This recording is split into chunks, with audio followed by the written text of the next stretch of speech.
Welcome back to Fox and Friends First. Well, just before tomorrow's release of the redacted Mueller report, the FBI is being sued. Judicial Watch demanding records related to Trump dossier author Christopher Steele. So what could this reveal? Here to discuss is constitutional law attorney Jenna Ellis. Jenna, thank you for joining us this morning. Good morning, Heather. Thanks for having me. So let's bring this up for people at home so they can see exactly what this lawsuit entails against the FBI, as we said, from Judicial Watch. They're seeking some records, communications specifically between the FBI and Christopher Steele, payments to Christopher Steele that happened during this time frame between March of 2017 and September of 2018. They do believe at least 11 FBI payments went to Christopher Steele in 2016. At that time, he was hired by the FBI, but then he was subsequently fired in 2017 after that. So, Jenna, what do we expect this to show us? Well, we need to know exactly how and why the FBI paid Christopher Steele, who was already being funded then by the Clinton campaign and the DNC through Fusion GPS. We also need to know, and I think that this will tell us then whether or not the FBI used this as a manufactured basis, and the Steele dossier and the communications with Christopher Steele as a manufactured basis to illegally obtain FISA warrants to then spy on the Trump campaign and then citizen Donald Trump. And so the timing of this, Heather, I think is very fascinating, with the Mueller report coming out showing absolutely no collusion, no wrongdoing on the Trump campaign side, and yet there are so many open questions that Judicial Watch is actually having to sue under the Freedom of Information Act, that the American people are obligated to see what happened in 2016 and 17 with then Obama's FBI. Because they had requested this information before, but it had not been given to them?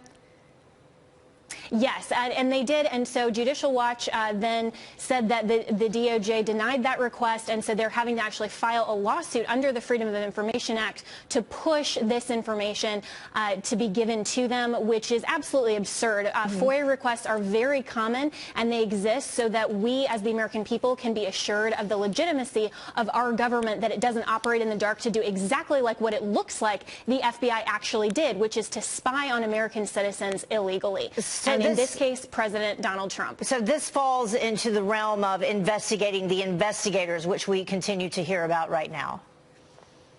Absolutely. And so, I mean, with everything that has come out with the FBI and even the DOJ under then President Clinton, everything going, or President Obama rather, and the Clinton campaign, and everything that was going on in 2016, even though the FBI was supposedly investigating and they were supposedly doing their job, there is so much information that it seems like they're trying to hide. That's why Judicial Watch is now going after this lawsuit, to bring that to light and say what else happened in 2016 during the campaign that we don't know from the Democratic side. Of course, the Mueller report has only been investigating Donald Trump for the past 2 years. We as the American people deserve legitimacy in our law enforcement, and we need to know what happened with the FBI on the Democratic side and under President Obama. I mean, do you think that there will be any information regarding any of this that is in the Mueller report scheduled to come out tomorrow, that maybe the more important question would be that is not redacted? You know, the redactions, I think, are not going to be as significant as what's actually in there, and it depends on the scope of the investigation. That's what we really don't know, but it seems from the report so far, and especially from Barr's summary, that it looks like the investigation was targeted just to President Donald Trump. We may see what the inception of the investigation was, whether or not that had anything to do with the dossier, which is what Judicial Watch is getting at. So there may be some interesting details in that, but I think that whatever is in the Mueller report as far as the Democratic side and the inception of the investigation against Donald Trump, that's what we really need to look at and see whether or not that was a faulty premise and the FISA warrants were obtained illegally, and we know that Donald Trump was illegally spied on at this point. And that's been very clear, especially from Barr's testimony to Congress last Wednesday. Yeah, I mean, and it's really scary overall. Whichever party you are a member of, whatever side of the aisle, this definitely, if it did happen, can't happen again. Jenna, thank you so much for joining us. Appreciate it. Thank you, Heather. During his Fox town hall last night, Bernie Sanders said his position on abortion is pretty clear. It should be legal without any restriction at all up to the moment of birth. Watch. With regard to abortion, do you believe that a woman should be able to terminate a pregnancy up until the moment of birth? Look, I think that happens very, very rarely, and I think this is being made into a political issue. The decision over abortion belongs to a woman and a physician, not the federal government, not the state government, and not the local government. So, like 10 years ago, that would be considered an extreme position. Today, it's the moderate position in the Democratic Party. Some are defending infanticide, just flat out. Safe, legal, and rare? No. That's not at all the position today. It should be free, frequent, and horrifying.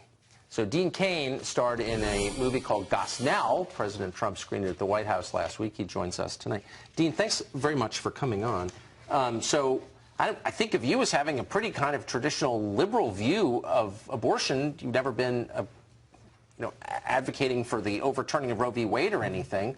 Are you surprised by how much the goalposts have moved in the last couple of years? Shocking to me, really, to be talking about abortion on demand.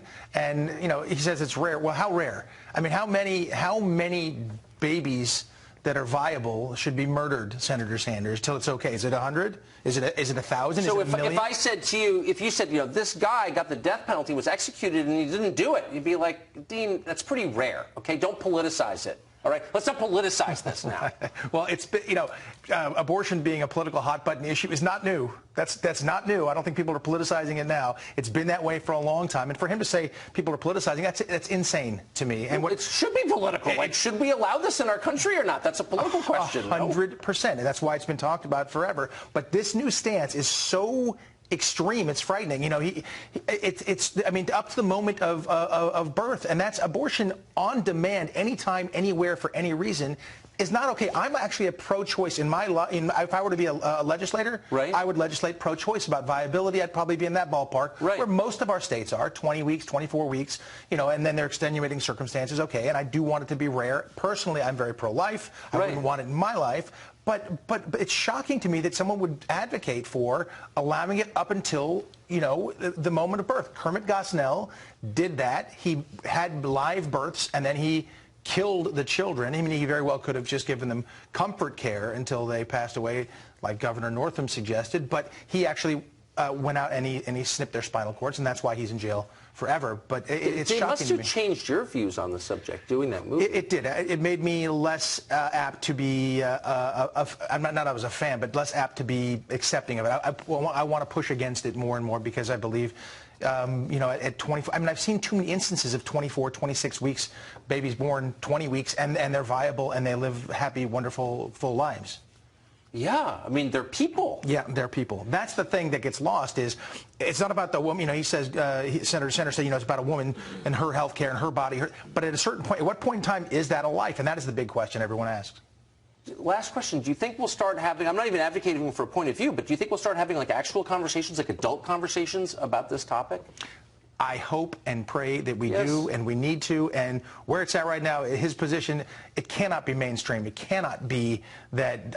I don't think America is ready to elect somebody who's going to say abortion anytime, on demand, at any point in time, anywhere, anytime, any place. I just don't see it happening. I agree with that. And I think most people, no matter where they are, would find that repugnant because it is.